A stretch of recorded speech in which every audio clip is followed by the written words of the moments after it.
खामोशी से बुजुर्ग की हर बात गौर से सुनता रहता था। वही थे सैयद हबीब शाह। उन सभी बड़े लोगों के बीच हबीब शाह भी बैठकर उनका बयान सुना करते थे। कभी कभी वह उन बातों को पूरी तरह समझ नहीं पाते थे, मगर उनका दिल गवाही देता था कि ये बातें अल्लाह की करीबी के रास्ते की हैं, क्योंकि वह सूफी बुजुर्ग कुछ बातें अरबी में भी फरमाते थे और उस वक्त हबीब शाह को अरबी नहीं आती थी। फिर भी वह कोशिश करते कि हिकमत की कोई किरण दिल में उतर जाए। फिर भी हबीब शाह दिल लगाकर उनकी बातों को समझने की हर मुमकिन कोशिश करते रहते थे। किसी दिन अगर हबीब शाह उस सूफी बुजुर्ग की महफिल में नहीं आते तो वह सूफी बुजुर्ग हबीब शाह को याद करते और कहते, अरे हबीब शाह, आज दिखाई नहीं दे रहे हैं। उनकी आवाज में सिर्फ सवाल नहीं बल्कि अपनेपन की तड़प भी शामिल होती थी। महफिल में बैठे लोग समझ जाते थे कि इस बच्चे का जिक्र यूं ही नहीं हो रहा। तब हबीब शाह की पूप्पू कहती, हजरत शायद वह सो गए होंगे। लेकिन वह सूफी बुजुर्ग हल्की मुस्कुराहट के साथ कहते, नहीं, वह बच्चा ऐसा नहीं है जो महफिल छोड़ दे। फिर फरमाते, जाओ पहले उस बच्चे को बुलाओ।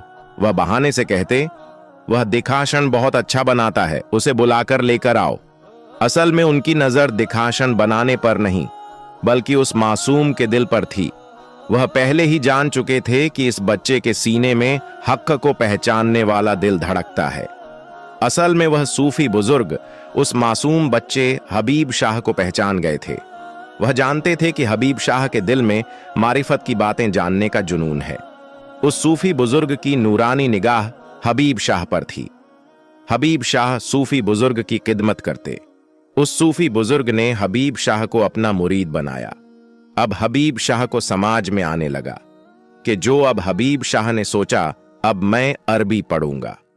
धीरे धीरे हबीब शाह ने अरबी पढ़ना शुरू किया। उन्हें पढ़ने में इतनी दिलचस्पी थी कि जब मौलवी साहब उन्हें सबक देते तो हबीब शाह उस सबक को मौलवी साहब से भी ज्यादा याद कर लेते। मौलवी साहब यह देखकर हैरत में पड़ जाते।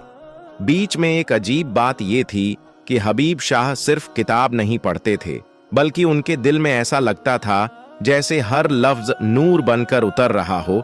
जब वो अरबी के हर हर्फ पर नजर डालते तो ऐसा महसूस करते जैसे कहीं दूर से इल्म की हवा बह रही हो। और मौलवी साहब कई बार कहते, हबीब, तुम पढ़ नहीं रहे, तुम पर इल्म उतारा जा रहा है।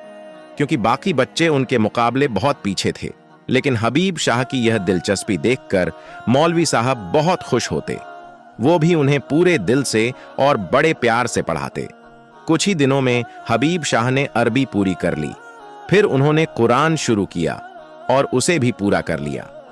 अब हबीब शाह ने उर्दू पढ़ना शुरू किया। धीरे धीरे उन्हें उर्दू पढ़ना भी आ गया। हबीब शाह रातों को जागकर किताबें पढ़ते रहते। इल्म की प्यास उन्हें चैन से सोने नहीं देती थी। वे हजरत ख्वाजा मोइनुद्दीन चिश्ती रहमतुल्लाह अलैह से मारिफत का सबक लेते और रातों को जिक्र में बैठे रहते। जिक्र के दौरान उनका दिल अजीब सुकून और बेचैनी के दरमियान डोलता रहता, मानो कोई आवाज उन्हें अंदर से पुकार रही हो। एक दिन हबीब शाह को ख्वाब आया। उस ख्वाब में उन्होंने देखा कि कुछ बुजुर्ग बैठे हैं, सफेद शाल लपेटे हुए हैं और उनके सिर पर शमला बंधा हुआ है। उनके चेहरे नूर से चमक रहे हैं और माहौल में अजीब सी रूहानी खुशबू महसूस हो रही है। हबीब शाह उस नूर को देखकर घबरा भी जाते हैं और खींचे भी चले जाते हैं। हबीब शाह नींद से जाग गए। उन्होंने सोचा, शायद यह सिर्फ एक ख्वाब है। लेकिन यह ख्वाब हबीब शाह को रोज आने लगा।